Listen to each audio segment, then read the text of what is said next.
Hello दोस्तों, welcome to the परीक्षा classes. उम्मीद करता हूं कि आप सभी लोग बहुत ज्यादा अच्छे होंगे और अपनी तैयारी को लेकर बहुत ज्यादा डेडिकेटेड भी होंगे। जैसा कि आप सभी लोग जानते हैं कि सीजीएल की डेट आ चुकी है, तो आप प्रैक्टिस की तरफ बहुत ज्यादा ध्यान दे रहे होंगे।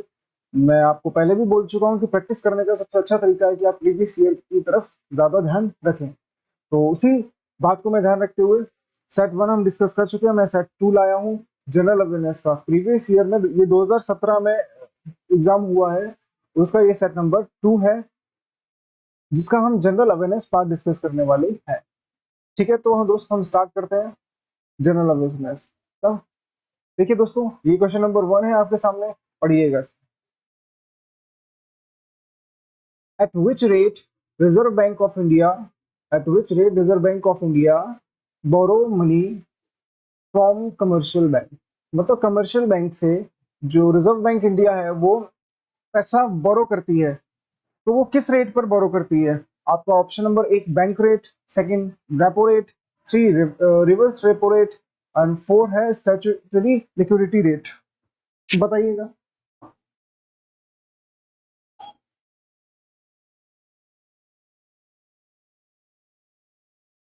दोस्तों, आपको 10 सेकंड में आंसर देना है।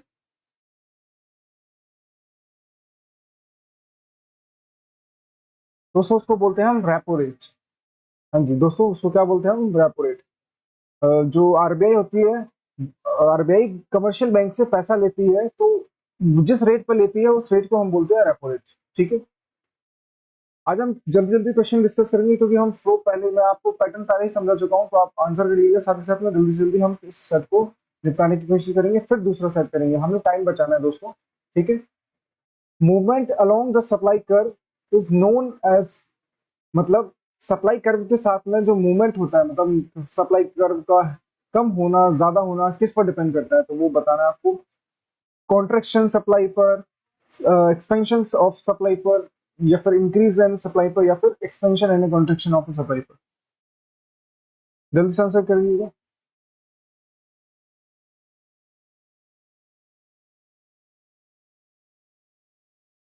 ओके, आंसर देखते हैं।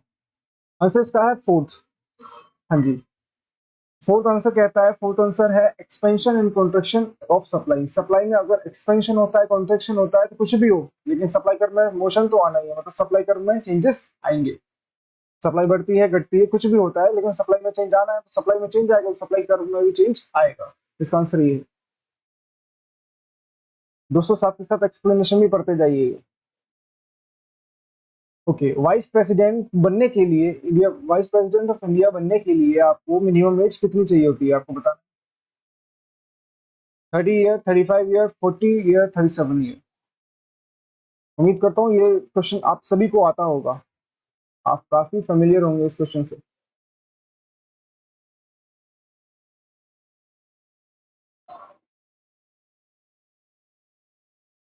सेकंड ऑप्शन इसका दोस्तों सही है। हाँ जी, प्रेसिडेंट बनने के लिए जो क्या क्या क्वालिफिकेशन चाहिए होती है वो मैं आपको बता देता हूँ। वो सिटीजन ऑफ इंडिया होना चाहिए। जो बंदा प्रेसिडेंट बनने के लिए क्वालिफिकेशन देखना चाहता है, तो वो ये है कि सिटीजन ऑफ इंडिया होना चाहिए, वो 35 ईयर एज होनी चाहिए। ठीक है, और कोई भी वो ऑफिस होल्ड नहीं किया हो, ऑफिस ऑफ प्रॉफिट पर ना हो, मतलब कोई भी सरकारी वगैरह नौकरी नहीं कर रहा हो, है ना। ये मतलब अगर प्रेसिडेंट है तो प्रेसिडेंट है, वहीं से सैलरी ले रहे हैं, कहीं और से सैलरी उसको ना मिल रही हो। ठीक है, और वो राज्यसभा या फिर काउंसिल ऑफ स्टेट का मेंबर बनने के लायक हो, इन सब की एलिजिबिलिटी रखता हो, तो वो प्रेसिडेंट बन जाए। फोर्थ क्वेश्चन क्या कहता है? Which of the following writ of the High Court और द सुप्रीम कोर्ट। दोस्तों दोनों का बताया, हाई कोर्ट और Supreme Court is issued to restrain a person from a holding public office which is which he is not entitled to do। Supreme Court या High Court writ जारी करेगा। बोला है, कंडीशन ये दे रखी है कि अगर कोई पर्सन है, उसने पब्लिक ऑफिस को होल्ड कर रखा है, मतलब वो वहाँ कोई सरकारी नौकरी पर काम कर रहा है, लेकिन वो उस नौकरी के लायक नहीं पाया जाता, उसकी एलिजिबिलिटी को या फुलफिल नहीं कर रहा है, या तो गलत तरीके से लगाए, तो उसको हटाने के लिए कौन सी रिट सुप्रीम कोर्ट या हाई कोर्ट जारी करेगा, तो वो आपको बताना है।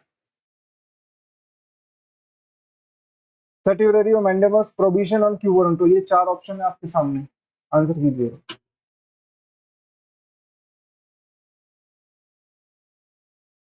चलिए आंसर देखते हैं इसका। आंसर है इसका quo warranto. Option number 4 correct है इसका, क्यू वारंटो इसका आंसर है, क्यू वारंटो। ठीक है, क्यू वारंटो रेट जारी करते हैं जिसके तहत उसकी जो पोस्ट है वो हटा दी जाएगी। क्वेश्चन है, चंद्रगुप्त मौर्य के बेटे का नाम क्या है? चंद्रगुप्त मौर्य के बेटे का नाम क्या है? बिंदुसार, चंद्रगुप्त मौर्य, चंद्रगुप्त सेकंड, अशोक, बिंदुसार, बताइएगा।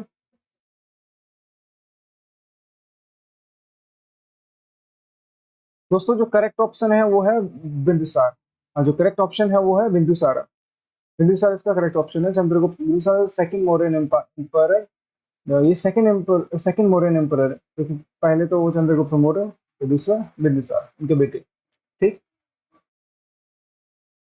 विच of which dynasty came to power in India after Tughlaq dynasty? Tughlaq dynasty के बाद में रूल करने कौन सी डायनेस्टी आई?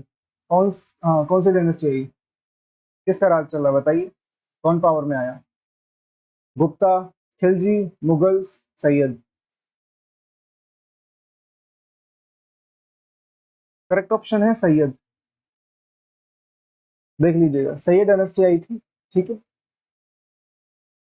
दिल्ली सल्तनत की फोर्थ डायनेस्टी है ये। ठीक है। किस प्लेनेट को डॉग प्लेनेट बोला जाता है? किस प्लेनेट को डॉग प्लेनेट बोला जाता है? ऑप्शन ये है, अर्थ, जुपिटर, प्लूटो, सैटर्न। इनमें से किस प्लेनेट को डॉग प्लेनेट बोला जाता है? आपको आना चाहिए। इसका आंसर है प्लूटो। प्लूटो अभी प्लेनेट नहीं है, प्लूटो डॉग प्लेनेट है। ठीक है, क्योंकि वो दूसरे प्लेनेट की रिंग को काटता था, इस वजह से उसको डॉग प्लेनेट कंसिडर कर लिया गया है। सैंडस्टोन किस टाइप का रॉक है? सैंडस्टोन किस टाइप का रॉक है? कैल्केरियस रॉक है, इग्नियस रॉक है, मेटामॉर्फिक रॉक है, सेडिमेंट्री रॉक है? आपको बताना है किस टाइप का रॉक है। दोस्तों सैंडस्टोन सेडिमेंट्री रॉक है। हाँ जी, सैंडस्टोन सेडिमेंट्री रॉक है और बहुत अच्छे से अवेलेबल, मतलब दुनिया के हर पार्ट में अवेलेबल हो जाता है ये। ठीक, ऑप्शन नंबर 4 सही है। वीट क्या है? क्रीपर है, हर्ब है, शुभ है, या फिर ट्री है? ऑप्शन पढ़ देता हूँ फिर से। वीट क्या है? वीट क्रीपर है, हर्ब है, श्रब है और ट्री है। इनमें से क्या ऑप्शन आपका सही है बताइए। दोस्तों वीट हर्ब है, क्योंकि वीट कैसा होता है, देखो हर्ब उसको बोलते हैं जिसमें स्टेम, मतलब लकड़ी लकड़ी वाली स्टेम नहीं होती है, जिसके स्टेम भी हरी ही होती है, उसको हम हर्ब बोलते हैं। समझे? तो ये हर्ब इसका ऑप्शन सही है। ये रहा। ठीक। शॉर्ट प्लांट होते हैं विद ग्रीन एंड डेलिकेटेड स्टेम, जिनकी स्टेम कैसी होती है? ग्रीन होती है, उनको हम हर्ब बोलते हैं। जिनकी टिश्यू, जिनका जो स्टेम होती है वो वुडी नहीं होती है। ठीक। स्नेक, टर्टल, लिजार्ड, क्रोकोडाइल, ये सब किस कैटेगरी में आते हैं? डिस्कस, एम्फीबियन, रेप्टिलियन एंड एबिस, बताइएगा।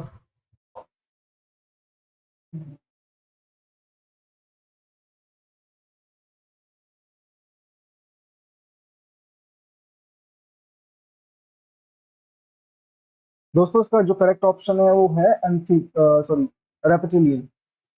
इसका करेक्ट ऑप्शन है reptilian, option number 3। Option number 3 is the correct option. Okay. Reptiles, ये सभी लोग कैसे हैं? ये सभी कैटेगरी रेप्टाइल्स की है, रेंगने वाले। ठीक। Which of the following instrument, ये कौन सा इनमें से इंस्ट्रूमेंट है जो यूज किया जाता है मेजर करने के लिए सॉइल वाटर टेंशन, मतलब कि मिट्टी में कितना वाटर टेंशन है उसको मेजर करने के लिए कौन सा इंस्ट्रूमेंट यूज किया जाता है? नाम से समझ आ रहा होगा, देखो दोस्तों, टेंशियोमीटर। ठीक है, option number 4 is correct.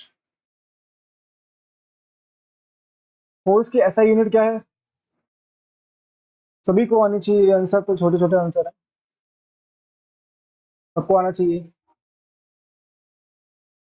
Third option, force की ऐसा यूनिट न्यूटन होती है। ठीक है, जिसको एन से डिनोट कर देते हैं, जिसको एन से हम डिनोट करते हैं। ठीक है। Which one of the following is a bad thermal conductor? Thermal मतलब हीट, हीट का सबसे बैड कंडक्टर इनमें से कौन सा है बताइए? इनमें से हीट का बैड कंडक्टर कौन सा है? Aluminium, copper, glass, silver.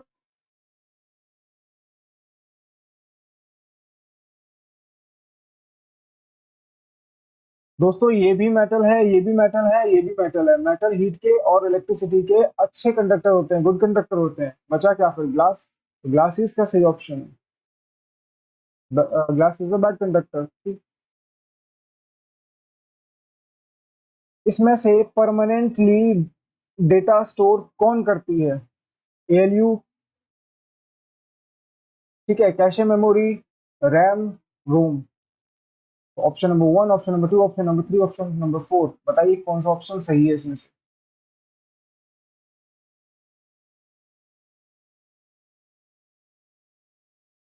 तो करेक्ट ऑप्शन है वो है नंबर फोर, रोम। ठीक है, read only memory. Read only memory इसकी फुल फॉर्म है, यही क्या है? स्टोर करती है डेटा को, देखिए परमानेंटली, यही डेटा को परमानेंटली स्टोर करती है। रस्टिंग क्या है दोस्तों? रस्टिंग रिडॉक्स रिएक्शन है, ऑक्सीडेशन रिएक्शन है, इलेक्ट्रोलाइसिस है, या फिर रिडक्शन है? तो आपको इनका आंसर करना है, इस क्वेश्चन का आंसर बताना है।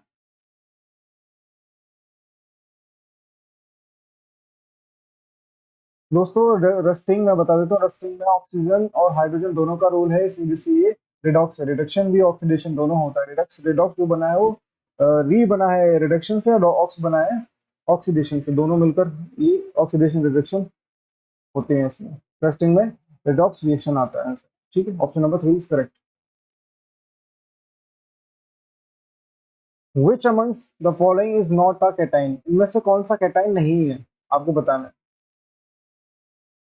देखो दोस्तों, कैटाइन्स कौन बनाते हैं आपको पता होना चाहिए। फिर बता देता हूँ, मेटल्स लगभग लगभग सभी कैटाइन्स फॉर्म करते हैं। तो ये भी कैटाइन्स होगा, ये भी कैटाइन्स होगा, ये भी कैटाइन्स होगा, क्योंकि ये तीन हो क्या है? ये मेटल आयंस है। तो इनमें से ऑप्शन नंबर थ्री ही सही हुआ, ये नॉन सल्फेट की वजह से। ठीक है,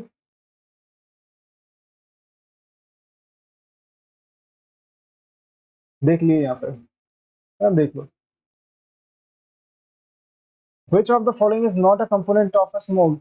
इनमें से कौन सा स्मोक का कंपोनेंट नहीं है? धुंध, आपने देखा होगा ना, धुंध जिसको बोलते हैं वही स्मोक बोलते हैं। Volatile organic compound, nitrogen oxide, sulphur dioxide, chlorine oxide. इनमें से कौन सा स्मोक का कंपोनेंट नहीं है? मतलब तीन ऑप्शन तो कंपोनेंट है, लेकिन फोर्थ या कोई भी जो एक है वो नहीं है, ये बताना है आपको। दोस्तों इसका जो करेक्ट ऑप्शन है वो है टू, ये वाला, nitrogen oxide. Nitrogen oxide component नहीं है किसका? स्मोक का। ठीक, एक्सप्लेनेशन पढ़ लीजिएगा इसका। NITI Aayog has been form to replace which of the following institution? NITI Aayog को चेंज कर दिया गया है, तो किसने, किस उसके नीति आयोग के रिप्लेस में कौन आया है ये बता।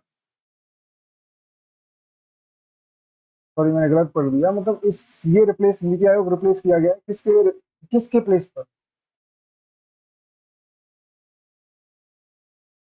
तो इसका जो करेक्ट ऑप्शन है वो वन है।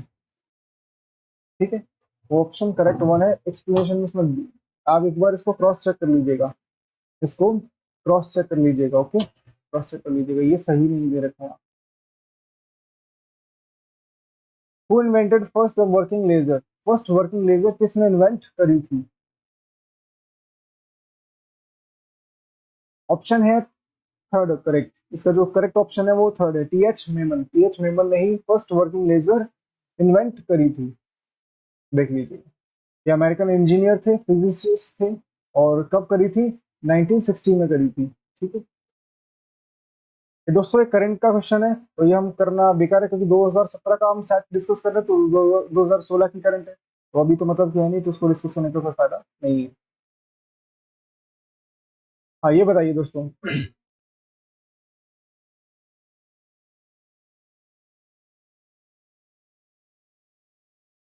दोस्तों इसको सही कर लीजिएगा, चौरस चौरस ही है ये, है ना?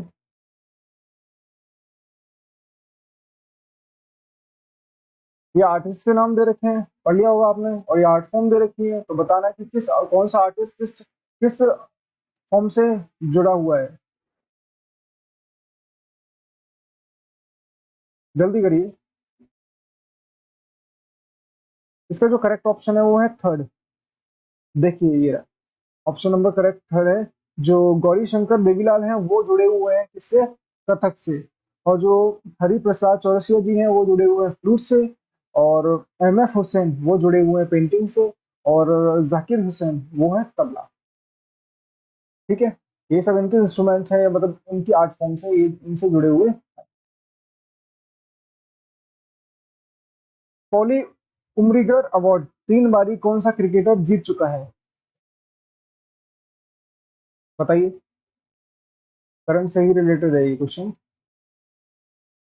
पर स्टैटिक पोर्शन में भी आ गया क्योंकि ये तो फैक्ट रहने वाला है ना। हाँ जी, इसका करेक्ट ऑप्शन है विराट कोहली। विराट कोहली 3 बारी पॉली उमरिगर अवार्ड जीत चुके हैं। Who is the author of the book title the sell out? The sell out किसने लिखी है? द सेल आउट के जो ऑथर है वो कौन है, बताइए। इसका जो करेक्ट ऑप्शन है दोस्तों वो है ऑप्शन नंबर वन, पॉल बिटी। पॉल बिटी ने ये किताब लिखी है।